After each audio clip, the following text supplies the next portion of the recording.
ಆರ್ಥಿಕ ಸಚಿವೆಯಾಗಿ ಅವರು ಕ್ರಮಿಸಿರುವ ಹಾದಿಯಲ್ಲಿ 7ನೇ ಬಜೆಟ್ ತಮಿಳುನಾಡಿನ ಇಬ್ಬರು ಪ್ರತಿಭಾಶಾಲಿ ರಾಜಕಾರಣಿಗಳಿಗೆ 2 ಅತ್ಯಂತ ಮಹತ್ವದ ಖಾತೆಗಳನ್ನು ಕೊಟ್ಟಿದ್ದಾರೆ.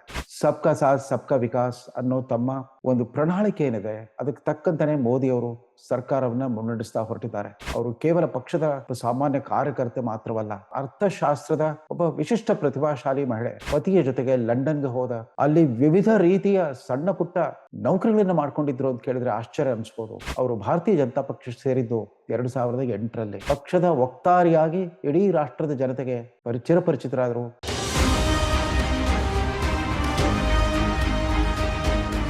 ನಾಳೆ ಬರಲಿದೆ ನಿರ್ಮಲಾ ಸೀತಾರಾಮನ್ ದಾಖಲೆ ಬಜೆಟ್. ಸ್ವತಂತ್ರ ಭಾರತದ ಇತಿಹಾಸದಲ್ಲಿ ಬಹುಶಃ ಇದೇ ಮೊದಲ ಬಾರಿಗೆ ಒಬ್ಬ ಮಹಿಳಾ ಮಂತ್ರಿಗೆ ಆರ್ಥಿಕ ಸಚಿವಾಲಯದ ಪೂರ್ಣಾವಧಿ ಜವಾಬ್ದಾರಿಯನ್ನು ವಹಿಸಿದ್ದು. ಅದು ರಾಷ್ಟ್ರ ಮಟ್ಟದ ದಾಖಲೆ ಅಷ್ಟೇ ಅಲ್ಲ, ಬಹುಶಃ ವಿಶ್ವ ಮಟ್ಟದಲ್ಲಿ ಯಾವುದೇ ರಾಷ್ಟ್ರದಲ್ಲೂ ಕೂಡ ಸತತವಾಗಿ 7 ಬಜೆಟ್ಗಳನ್ನು ಮಂಡಿಸಿರೋ ಒಬ್ಬ ಮಹಿಳಾ ಆರ್ಥಿಕ ಮಂತ್ರಿ ಇನ್ಯಾರೂ ಇಲ್ಲ ಅಂತ ಕಾಣುತ್ತೆ. ನಾಳೆ ನಿರ್ಮಲಾ ಸೀತಾರಾಮನ್ ಅವರು ಲೋಕಸಭೆಯಲ್ಲಿ ಮಂಡಿಸಲಿರುವ NDA ಸರ್ಕಾರದ ಬಜೆಟ್, ಅದು ಅವರ ಒಟ್ಟು ಆರ್ಥಿಕ ಸಚಿವೆಯಾಗಿ ಅವರು ಕ್ರಮಿಸಿರುವ ಹಾದಿಯಲ್ಲಿ 7ನೇ ಬಜೆಟ್. ಇದಕ್ಕೆ ಹಲವಾರು ಆಯಾಮಗಳಿಂದ ಒಂದು ಐತಿಹಾಸಿಕ ಮಹತ್ವ ಇದೆ. ನರೇಂದ್ರ ಮೋದಿ ಅವರು ತಮ್ಮ ಪಕ್ಷಕ್ಕೆ ಬೇರುಗಳೇ ಇಲ್ಲದ ತಮಿಳುನಾಡಿನ ಇಬ್ಬರು ಪ್ರತಿಭಾಶಾಲಿ ರಾಜಕಾರಣಿಗಳಿಗೆ 2 ಅತ್ಯಂತ ಮಹತ್ವದ ಖಾತೆಗಳನ್ನು ಕೊಟ್ಟಿದ್ದಾರೆ.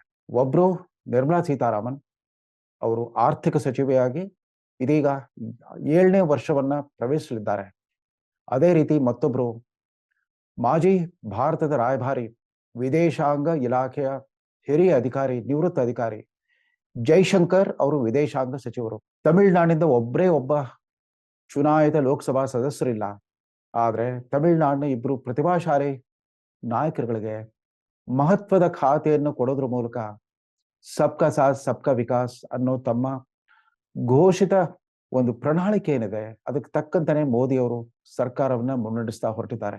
ನಿರ್ಮಲಾ ಸೀತಾರಾಮನ್ ಅವರು ಕೇವಲ ಪಕ್ಷದ ಒಬ್ಬ ಸಾಮಾನ್ಯ ಕಾರ್ಯಕರ್ತೆ ಮಾತ್ರವಲ್ಲ, ಆರ್ಥಿಕ ಇಲಾಖೆಯ ನಿರ್ವಹಣೆಗೆ ಬೇಕಾದ ಒಂದು ಅರ್ಥಶಾಸ್ತ್ರದ ಹಿನ್ನೆಲೆ ಇರುವಂತಹ ಒಬ್ಬ ವಿಶಿಷ್ಟ ಪ್ರತಿಭಾಶಾಲಿ ಮಹಿಳೆ. ಅವರು ದಿಲ್ಲಿಯ ಜವಾಹರ್ಲಾಲ್ ನೆಹರು ವಿಶ್ವವಿದ್ಯಾಲಯದಲ್ಲೇ ಅರ್ಥಶಾಸ್ತ್ರದಲ್ಲಿ MA ಮತ್ತು MPhil ಪದವಿಯನ್ನು ಪಡ್ಕೊಂಡ್ರು.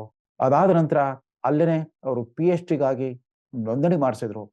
ಅಷ್ಟರೊಳಗಾಗಲೇ ತಮ್ಮ ಸಹಪಾಠಿ ಪರಕಾಲ ಪ್ರಭಾಕರ್ ರಾವ್ ಅವರ ಜೊತೆಗೆ ಪ್ರೇಮಾಂಕುರವಾಯಿತು, ಮದುವೆ ಆಯಿತು.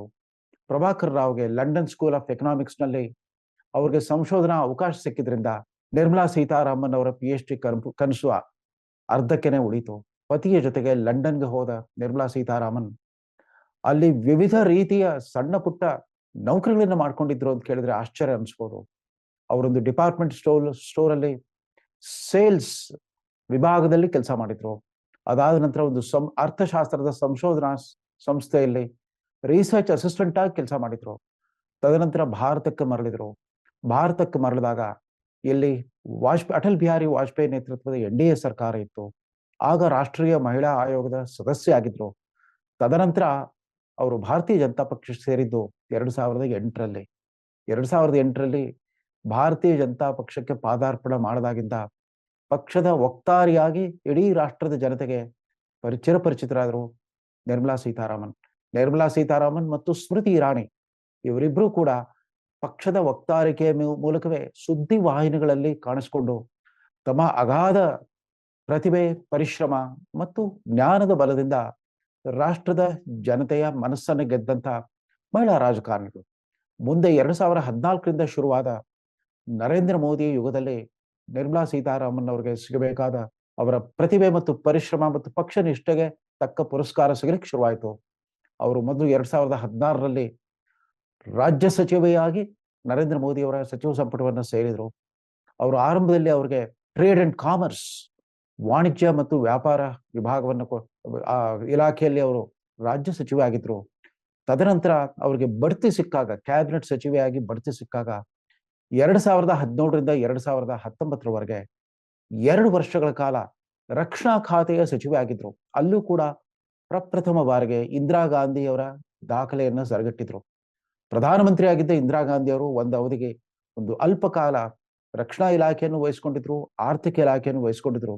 ಆದ್ರೆ ಈ ರೀತಿ ಪ್ರಧಾನಮಂತ್ರಿ ಆಗದೇ ಇದ್ರು ಕೂಡ ಪೂರ್ಣಾವಧಿ ರಕ್ಷಣಾ ಸಚಿವೆಯಾದ ಪ್ರಪ್ರಥಮ ಮಹಿಳಾ ರಾಜಕಾರಣಿ ಅನ್ನೋ ಖ್ಯಾತಿ ನಿರ್ಮಲಾ ಸೀತಾರಾಮನ್ ಅವರದಾಗಿತ್ತು. ಅದಾದ ನಂತರ 2019ರಲ್ಲಿ ನರೇಂದ್ರ ಮೋದಿಗೆ ಎರಡನೇ ಅವಕಾಶ ಸಿಕ್ಕಾಗ ಅವರ ಸಚಿವ ಸಂಪುಟದ ಅತ್ಯಂತ ಮಹತ್ವದ ಹುದ್ದೆಗಳಲ್ಲೊಂದಾದ ಆರ್ಥಿಕ ಇಲಾಖೆ ಸಿಕ್ತು. ಭಾರತದ ಪ್ರಪ್ರಥಮ ಪೂರ್ಣಕಾಲಿಕ ಹಣಕಾಸು ಸಚಿವೆಯಾಗಿ ಅಧಿಕಾರ ವಹಿಸಿಕೊಂಡ್ರು ನಿರ್ಮಲಾ ಸೀತಾರಾಮನ್. ಅವರು ಅಧಿಕಾರ ವಹಿಸಿಕೊಂಡ ಒಂದೇ ವರ್ಷದಲ್ಲೇ ಜಾಗತಿಕ ಮಟ್ಟದಲ್ಲಿ ಕಾಡಿದ ಕೋವಿಡ್ ಸಾಂಕ್ರಾಮಿಕ ಬಂದಪ್ಪಳಿಸ್ಬಿಡ್ತು. 2020ರ ಮಾರ್ಚ್ನಿಂದ ಶುರುವಾಗಿ 2022ರ ಡಿಸೆಂಬರ್ವರೆಗೂ ಕೂಡ ಪ್ರಪಂಚದ ಇತರ ರಾಷ್ಟ್ರಗಳಂತೆ ಭಾರತಕ್ಕೂ ಕೂಡ ಈ ಕೋವಿಡ್ ಸಾಂಕ್ರಾಮಿಕದ ಸವಾಲು ಎದುರಾಯಿತು. ಆ ಮೊದಲ 6 ತಿಂಗಳಲ್ಲಂತೂ ಎಲ್ಲ ಬಗೆಯ ಆರ್ಥಿಕ ಚಟುವಟಿಕೆಗಳು ಸ್ಥಗಿತಗೊಂಡ್ಬಿಟ್ವು. ದೇಶದ ರಫ್ತು ಆಮದು ವ್ಯಾಪಾರ ನಿಂತು ಹೋಗ್ಬಿಡ್ತು. ಆದ್ರೆ ಭಾರತ ಸರ್ಕಾರಕ್ಕೂ ಮತ್ತು ವಿವಿಧ ರಾಜ್ಯ ಸರ್ಕಾರಗಳಿಗೂ ಕೂಡ ಸರ್ಕಾರವನ್ನು ನಿರ್ವಹಿಸಿಕೊಂಡು ಮುಂದುವರಿಸಿಕೊಂಡು ಹೋಗಬೇಕಾದ ದೊಡ್ಡ ಜವಾಬ್ದಾರಿ ಇತ್ತು. ಎಲ್ಲ ತೆರಿಗೆ ವರಮಾನ ನಿಂತು ಹೋಗಿರುವಾಗ ಇರೋ ಸಂಪನ್ಮೂಲಗಳನ್ನೇ ಅತ್ಯಂತ ಜಾಗರೂಕತೆಯಿಂದ ಜವಾಬ್ದಾರಿಯಿಂದ ನಿರ್ವಹಿಸಬೇಕಾದಂತ ಸವಾಲು ಎದುರಾಗಿತ್ತು. ಆಗ ನಿರ್ಮಲಾ ಸೀತಾರಾಮನ್ ಅವರೊಬ್ಬ ಅರ್ಥಶಾಸ್ತ್ರಜ್ಞೆ ಅನ್ನೋ ಒಂದು ಹಿನ್ನೆಲೆ ಪರಿಚಯ ಆಗ್ಲಿಕ್ಕೆ ಕಾರಣ. ಅವರು ಕೋವಿಡ್ ಲಾಕ್ಡೌನ್ ಸಡಿಲಿಕೆಯ ನಂತರ ವಿವಿಧ ಸಣ್ಣ ಮತ್ತು ಮಧ್ಯಮ ಕೈಗಾರಿಕೆಗಳಿಗೆ, ಅಂದ್ರೆ ಎಲ್ಲಿ ಉತ್ಪಾದನಾ ಚಟುವಟಿಕೆ ಮತ್ತು ಉದ್ಯೋಗ ನಿರ್ಮಾಣ ಇತ್ತೋ ಅಂಥ ಕ್ಷೇತ್ರಗಳಿಗೆ 5 ಕಂತುಗಳಲ್ಲಿ ಒಟ್ಟು 24 ಲಕ್ಷ ಕೋಟಿ ಪ್ಯಾಕೇಜ್ ಹಣಕಾಸು ನೆರವನ್ನ ಮಂಜೂರು ಮಾಡಿದಾಗ ಆಗ ರಾಷ್ಟ್ರ ಜನತೆಗೆ ಗೊತ್ತಾಯ್ತು, ಕೇಂದ್ರ ಸರ್ಕಾರದಲ್ಲಿ ಒಬ್ಬ ಜವಾಬ್ದಾರಿಯುತ ಆರ್ಥಿಕ ಸಚಿವರಿದ್ದಾರೆ ಅಂತಂದ್ಬಿಟ್ಟು. ಅದು ಅವರೊಬ್ಬ ಮಹಿಳೆಯಾಗಿ ಆರ್ಥಿಕ ಸಚಿವೆ ಆಗಿರೋ ಕಾರಣದಿಂದ ಸಚಿವ ಸಂಪುಟದ ಮಹತ್ವದ ಉಪಸಮಿತಿಗಳಲ್ಲೂ ಕೂಡ ಅವರಿಗೆ ಸ್ಥಾನ ದೊರೆತಿದೆ. Cabinet committee on economic affairs, ಆರ್ಥಿಕ ವ್ಯವಹಾರಗಳ ಕ್ಯಾಬಿನೆಟ್ ಸಚಿವ ಸಂಪುಟದ ಉಪಸಮಿತಿಯಲ್ಲೂ ಕೂಡ ಅವರಿಗೆ ಸ್ಥಾನ ಸಿಕ್ತು. ಅದೇ ರೀತಿ ಪೊಲಿಟಿಕಲ್ ಅಫೇರ್ಸ್ ಕಮಿಟಿ, ರಾಜಕೀಯ ವ್ಯವಹಾರಗಳ ಸಮಿತಿಯಲ್ಲೂ ಕೂಡ ಅವರಿಗೆ ಸ್ಥಾನ ಸಿಕ್ತು. ಅದ್ರ ಜೊತೆಗೆ ಅಗಾಧವಾದ ಒಂದು ವಿನ್ಯಾಸ ಇರುವಂತಹ ಆರ್ಥಿಕ ಇಲಾಖೆಯ ವಿವಿಧ ಉಪ ಇಲಾಖೆಗಳು ಕೂಡ ಅವರಿಗೆ ಒಂದು ನಾಯಕತ್ವ ಸಿಕ್ಕಿತ್ತು. ತಮಗೆ ದೊರೆತ ಅವಕಾಶವನ್ನ ಯಾವತ್ತೂ ಕೂಡ ಒಂದು ಲಕ್ಷ್ಮಣ ರೇಖೆಯನ್ನು ದಾಟದೆ ಯಾವುದೇ ಒಂದು ಕಪ್ಪು ಚುಕ್ಕೆಗೂ ಅವಕಾಶ ಕೊಡದಂತೆ ನಿರ್ವಹಿಸ್ತಾ ಬಂದಿದ್ದಾರೆ ನಿರ್ಮಲಾ ಸೀತಾರಾಮನ್. ವಿವಿಧ ರಾಜ್ಯ ಸರ್ಕಾರಗಳು ತಮ್ಮದೇ ಆದ ಒಂದು ಹೊಣೆಗೇಡಿತನದಿಂದ ಮತ್ತು ಬೇಕಾಬಿಟ್ಟಿಯಾಗಿ ಓಟಿಗೋಸ್ಕರ ಜನಕ್ಕೆ ನಗದು ಹಣ ಪಾವತಿ ಮಾಡುವಂತಹ ಒಂದು ಅಗ್ಗದ ಜನಪ್ರಿಯತೆ ಯೋಜನೆಗಳನ್ನು ತಂದಿದ್ರಿಂದ ಭಾರತ ಸರ್ಕಾರದ ಮೇಲೆ ಹೊರೆ ಹೆಚ್ಚಾಗ್ತಾ ಬಂತು. ಬಿಜೆಪಿಯೇತರ ರಾಜ್ಯ ಸರ್ಕಾರಗಳಿಂದ ಪದೇ ಪದೇ ಅಪವಾದಗಳನ್ನು ಎದುರಿಸಬೇಕಾಗಿ ಬಂತು. ರಾಷ್ಟ್ರದ ಸಂಪನ್ಮೂಲಗಳ ವಿತರಣೆಯಲ್ಲಿ ಅನ್ಯಾಯ ಆಗ್ತಿದೆ, ಅಸಮಾನತೆ ಇದೆ ಅಂತನೋ ಒಂದು ಆರೋಪಗಳನ್ನು ಎದುರಿಸಬೇಕಾಗಿ ಬಂತು. ಇದು ಯಾವುದರಿಂದನೂ ವಿಚಲಿತರಾಗದ ನಿರ್ಮಲಾ ಸೀತಾರಾಮನ್ ಆರ್ಥಿಕ ವ್ಯವಸ್ಥೆ ನಿರ್ವಹಣೆಗೆ ಸ್ವಾತಂತ್ರ್ಯ ಬಂದಾಗಿನಿಂದನೂ ವಿವಿಧ ಕೇಂದ್ರ ಸರ್ಕಾರಗಳು ಹಾಕಿಕೊಟ್ಟ ಆ ನಿಯಮಾವಳಿಗಳ ಚೌಕಟ್ಟೇನಿತ್ತು ಅದನ್ನು ಮೀರಿ ಹೋದವರಲ್ಲ. ಆಗಾಗ್ಗೆ ಹಣಕಾಸು ಆಯೋಗಗಳ ನೇಮಕ ಆಗ್ತಾ ಇತ್ತು. ಯಾವುದೇ ಆರ್ಥಿಕ ಸಚಿವೆ ಕೂಡ ಅವ್ರು ಗಂಡಸರಲ್ಲಿ ಅಥವಾ ಹೆಣ್ಮಕ್ಳಾಗಿರ್ಲಿ ಆಗಾಗ 5 ವರ್ಷಕ್ಕೊಮ್ಮೆ ಸ್ಥಾಪನೆ ಆಗುವ ರಾಷ್ಟ್ರೀಯ ಹಣಕಾಸು ಆಯೋಗಗಳ ಶಿಫಾರಸನ್ನು ಮೀರಿ ಹೋಗೋಂಗಿಲ್ಲ. ಅವರು ವಿಧಿಸಿದ ನಿಯಮಾವಳಿಗಳನ್ನು ಧಿಕ್ಕರಿಸುವ ಹಾಗಿಲ್ಲ. ಯಾಕಂತಂದ್ರೆ ಆ ಮಟ್ಟದ ಆರ್ಥಿಕ ಶಿಸ್ತು ಮತ್ತು ಜವಾಬ್ದಾರಿಯುತ ನಿರ್ವಹಣೆ ಇಲ್ಲದೆ ಇದ್ರೆ ದೇಶ ದಿವಾಳಿ ಆಗ್ಬಿಡುತ್ತೆ.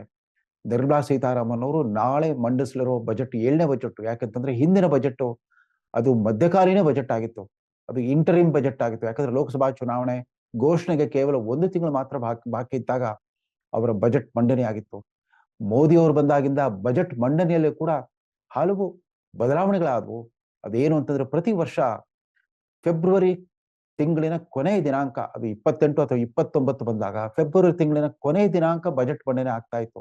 ಅದು ಬದಲಾಯಿಸ್ಬಿಟ್ಟು ಫೆಬ್ರವರಿ 1ನೇ ತಾರೀಕಿಗೆ ಬಜೆಟ್ ಮಂಡನೆಯ ಒಂದು ಹೊಸ ಪರಿಪಾಠ ಆರಂಭವಾಗಿತ್ತು. ಅದಕ್ಕನುಗುಣವಾಗಿ ನಿರ್ಮಲಾ ಸೀತಾರಾಮನ್ ಅವರು ತಮ್ಮ ಬಜೆಟ್ ಮಂಡನೆ ಮಾಡ್ತಾ ಬಂದಿದ್ದಾರೆ. ಮೋದಿ ಸರ್ಕಾರ ನಿರಂತರವಾಗಿ ವಿಸ್ತರಿಸ್ತಾ ಹೋದ ಇನ್ಫ್ರಾಸ್ಟ್ರಕ್ಚರ್ ಡೆವಲಪ್ಮೆಂಟ್, ಸಾರ್ವಜನಿಕರಿಗೆ ಮೂಲ ಸೌಕರ್ಯಗಳ ನಿರ್ಮಾಣಕ್ಕೆ ಬೇಕಾದಂತ ಹಣ ಒದಗಿಸುವ ಜವಾಬ್ದಾರಿ ಅವ್ರ ಮೇಲಿತ್ತು. ಕೋವಿಡ್ ಸಂದರ್ಭದಲ್ಲಿ ಇಡೀ ರಾಷ್ಟ್ರಾದ್ಯಂತ ಜೀವ ರಕ್ಷಣೆ ಮಾಡೋ ಹೊಣೆಗಾರಿಕೆ ಆರ್ಥಿಕ ಸಚಿವಾಲಯದ ಮೇಲಿತ್ತು. ಹಾಗೆಯೇ ಉತ್ಪಾದನಾ ಚಟುವಟಿಕೆ ಮತ್ತು ಉದ್ಯೋಗ ನಿರ್ಮಾಣ ಮಾಡ್ತಾ ಇದ್ದ ಸಣ್ಣ ಮತ್ತು ಮಧ್ಯಮ ಗಾತ್ರದ ಕಂಪನಿಗಳಿಗೆ ಅವುಗಳ ಹಿತರಕ್ಷಣೆ ಮಾಡೋ ಕೆಲಸ, ಉತ್ತೇಜನ ಕೊಡೋ ಕೆಲಸ ಕೂಡ ಇತ್ತು. ಅವೆಲ್ಲವನ್ನು ಕೂಡ ತಮ್ಮದೇ ಆದ ಶೈಲಿಯಲ್ಲಿ ನಿರ್ವಹಿಸ್ತಾ ಬಂದಿದ್ದಾರೆ. ಅದರ ಜೊತೆಗೆ ವೈಯಕ್ತಿಕವಾಗಿ ಕೂಡ ಸರಳತೆ, ನಿರಾಡಂಬರತೆ ಮತ್ತು ಯಾವುದೇ ಅಬ್ಬರವಿಲ್ಲದ ಒಂದು ನಡವಳಿಕೆ ಅವರನ್ನ ಆ ಸ್ಥಾನದಲ್ಲಿ ಅವರಿಗೆ ಒಂದು ವಿಶ್ವಾಸಾರ್ಹತೆಯನ್ನು ತಂದುಕೊಟ್ಟಿದೆ. ಕೇಂದ್ರ ಸರ್ಕಾರದ ಮೇಲೆ ಯಾರು ಏನೇ ಅಪವಾದ ಮಾಡಿದ್ರು ಕೂಡ ಆರ್ಥಿಕ ಸಚಿವೆಯ ಬಗ್ಗೆ, ಹಣಕಾಸು ಸಚಿವೆಯ ಬಗ್ಗೆ, ಅವರ ವೈಯಕ್ತಿಕ ಜೀವನ ಶೈಲಿಯ ಬಗ್ಗೆ ಯಾರು ಕೂಡ ಬೆರಳು ತೋರಿಸುವ ಹಾಗಿಲ್ಲ. ಅಷ್ಟರ ಮಟ್ಟಿಗೆ ಒಬ್ಬ ನೇಪಥ್ಯದ ಕಲಾವಿದೆಯಾಗಿ, ಆದರೆ NDA ಸರ್ಕಾರದ ಪ್ರಮುಖ ಬೆನ್ನೆಲುಬಾಗಿ ಆರ್ಥಿಕ ಸಚಿವಾಲಯವನ್ನ ನಿರ್ವಹಿಸ್ತಾ ಬಂದಿದ್ದಾರೆ ನಿರ್ಮಲಾ ಸೀತಾರಾಮನ್. ನಾಳೆಯ ಬಜೆಟ್ನಲ್ಲಿ ಬಹುಶಃ 2 ರಾಜ್ಯಗಳಿಂದ, ಅದು ಕೂಡ ತನ್ನದೇ ಆದ ಸ್ವಂತ ಬಲವಿಲ್ಲದ ಭಾರತೀಯ ಜನತಾ ಪಕ್ಷದ ಸರ್ಕಾರಕ್ಕೆ, ಭಾರತೀಯ ಜನತಾ ಪಕ್ಷ ನೇತೃತ್ವದ ಸರ್ಕಾರಕ್ಕೆ ಅವರ ಮಿತ್ರ ಪಕ್ಷಗಳಾದ ಬಿಹಾರ್ನ JDU ಪಕ್ಷ ಮತ್ತು ಆಂಧ್ರ ಪ್ರದೇಶದ ತೆಲುಗುದೇಶಂ ಪಕ್ಷದಿಂದ ವಿಶೇಷ ಒತ್ತಡ ಬರ್ತಾ ಇದೆ ಅನ್ನೋ ಸುದ್ದಿಗಳು ಮಾಧ್ಯಮದಲ್ಲಿ ಕಾಣಿಸಿಕೊಂಡಿವೆ. ಅವೆರಡೂ ರಾಜ್ಯಗಳ ಮುಖ್ಯಮಂತ್ರಿಗಳು ತಮಗೆ ವಿಶೇಷ ಸ್ಥಾನಮಾನ ಕೊಟ್ಟು ಹೆಚ್ಚುವರಿ ಅನುದಾನದ ಬೇಡಿಕೆ ಇಟ್ಟಿದ್ದಾರೆ ಅಂತ ಕೇಳಿ ಬರ್ತಾ ಇದೆ. ಅದೇ ರೀತಿ ದಕ್ಷಿಣ ಭಾರತದ ವಿವಿಧ ರಾಜ್ಯಗಳಲ್ಲಿ ಹಲವು ಬಿಜೆಪಿಯೇತರ ಸರ್ಕಾರಗಳು ಈಗಾಗಲೇ ಗ್ಯಾರಂಟಿ ಯೋಜನೆಗಳ ಮೂಲಕ ಜನಸಾಮಾನ್ಯರಲ್ಲಿ ಹೊಸ ರೀತಿಯ ಆಶೋತ್ತರಗಳನ್ನು ಹುಟ್ಟಿಸಿವೆ. ಈ ಸವಾಲನ್ನು ಯಾವ ರೀತಿ ನಿರ್ಮಲಾ ಸೀತಾರಾಮನ್ ಅವರು ಎದುರಿಸ್ತಾರೆ ಅಂತ ಇಡೀ ದೇಶ ಕಾಯ್ತಾ ಇದೆ. ಎಲ್ಲಕ್ಕಿಂತ ಮುಖ್ಯವಾಗಿ ಪ್ರಧಾನಮಂತ್ರಿ ನರೇಂದ್ರ ಮೋದಿ ಅವರು ಇದೇ ವರ್ಷದ ಜನವರಿನಲ್ಲಿ ಅಯೋಧ್ಯೆಯ ರಾಮ ಮಂದಿರ ಪ್ರತಿಷ್ಠಾಪನೆಯನ್ನ ವಿಕಸಿತ ಭಾರತ ಸಂಕಲ್ಪ ಯಾತ್ರೆ ಅಂತ ಹೇಳಿದ್ರು. ಮುಂಬರುವ 24 ವರ್ಷಗಳಲ್ಲಿ ಆಗಬೇಕಾಗಿರೋ ಈ ಕನಸು ನನಸಾಗಬೇಕಾಗಿದೆ. ಆ ವಿಕಸಿತ ಭಾರತ ಸಂಕಲ್ಪದ ಸಾಕಾರದತ್ತ ಯಾವ್ಯಾವ ರೀತಿಯ ಯೋಜನೆಗಳು ಪ್ರಕಟಿಸ್ತಾರೆ ಅಂತ ಇಡೀ ದೇಶ ಕಾದು ನೋಡ್ತಾ ಇದೆ. ಇದೇನೇ ಇರಲಿ, ಇಷ್ಟರ ಮಟ್ಟಿಗೆ ಒಂದು ಪೂರ್ಣಾವಧಿಗೆ ಆರ್ಥಿಕ ಇಲಾಖೆಯನ್ನು ನಿರ್ವಹಿಸಿದ ಮಹಿಳಾ ಮಂತ್ರಿ ಅನ್ನೋ ಒಂದು ಹೆಗ್ಗಳಿಕೆಯನ್ನು ಪಡ್ಕೊಂಡು ನಿರ್ಮಲಾ ಸೀತಾರಾಮನ್ ಅವರಿಗೆ ಅಭಿನಂದನೆ ಸಲ್ಲಿಸ್ತಾ, ಜೊತೆಗೆ ಅವರು ಕರ್ನಾಟಕದ ವಿಧಾನಸಭೆಯಿಂದ ರಾಜ್ಯಸಭೆಗೆ ಆಯ್ಕೆಯಾಗಿ ಹೋದವರಾಗಿದ್ದರಿಂದ ಕರ್ನಾಟಕಕ್ಕೆ ಕೂಡ ಅವರಿಂದ ನ್ಯಾಯ ಸಲ್ಲಿಕೆ ಆಗುತ್ತೆ. ಕರ್ನಾಟಕ ಸರ್ಕಾರ ಆಗಾಗ್ಗೆ ಸುಪ್ರೀಂ ಕೋರ್ಟ್ವರೆಗೂ ಕೊಂಡೊಯ್ದಿರೋ ಆ ದೂರ ಏನಿದೆ, ತೆರಿಗೆ ವರಮಾನದ ಹಂಚಿಕೆಯಲ್ಲಿ ಅನ್ಯಾಯವಾಗ್ತಿದೆ ಅಂತನೋ ಅಪವಾದ ಏನಿದೆ, ಅದಕ್ಕೊಂದು ಪರಿಹಾರ ಸೂಚಿಸೋ ರೀತಿಯಲ್ಲಿ ಯಾವ ಪ್ರಕಟಣೆಯನ್ನು ಮಾಡ್ತಾರೆ ಅನ್ನೋ ಕುತೂಹಲ ಕನ್ನಡಿಗರದ್ದು ಕೂಡ. ನಾಳೆ ನಿರ್ಮಲಾ ಸೀತಾರಾಮನ್ ಅವರು 7ನೇ ಬಜೆಟ್ ಮಂಡಿಸಿದಾಗ ಅದೊಂದು ವಿಶ್ವ ದಾಖಲೆ ಆಗುತ್ತೆ. ಅಷ್ಟರ ಮಟ್ಟಿಗೆ ಒಬ್ಬ ಹೆಣ್ಣು ಮಗಳನ್ನ ಆರ್ಥಿಕ ಇಲಾಖೆ ನಿರ್ವಹಣೆಗೆ ವಹಿಸ್ಕೊಟ್ರಲ್ಲ ನರೇಂದ್ರ ಮೋದಿ ಅವರು, ಅದು ಅವರ ವಸ್ತುನಿಷ್ಠ ಧೋರಣೆ. ಯಾವುದೇ ಪ್ರಾದೇಶಿಕ ಅಥವಾ ಜಾತಿ ಆಧಾರಿತ ತಾರತಮ್ಯವಿಲ್ಲದಂತೆ ಎಲ್ಲಿ ಪ್ರತಿಭೆ ಇರುತ್ತೋ, ಎಲ್ಲಿ ಪರಿಶ್ರಮ ಇರುತ್ತೋ, ಯಾವ ವ್ಯಕ್ತಿಯಲ್ಲಿ ಪ್ರಾಮಾಣಿಕತೆ ಇರುತ್ತೋ ಅವರ ಶೈಕ್ಷಣಿಕ ಹಿನ್ನೆಲೆ ಮತ್ತು ಆಡಳಿತಾತ್ಮಕ ಅನುಭವಕ್ಕನುಸಾರವಾಗಿ ಇಲಾಖೆಗಳನ್ನು ವಹಿಸ್ಕೊಡೋ ಆ ಮೋದಿಯವರ ಕಾರ್ಯಶೈಲಿ ಇದೆಯಲ್ಲ, ಅದಕ್ಕೆ ಮತ್ತೊಮ್ಮೆ ತಾವು ಅರ್ಹರು ಅಂತ ಸಾಬೀತು ಮಾಡಬೇಕಾಗಿದೆ ನಿರ್ಮಲಾ ಸೀತಾರಾಮನ್ ಅಂತ ಹೇಳ್ತಾ ಈ ಸಂಚಿಕೆಯನ್ನು ಮುಗಿಸ್ತಾ ಇದ್ದೇನೆ. ನಮಸ್ಕಾರ.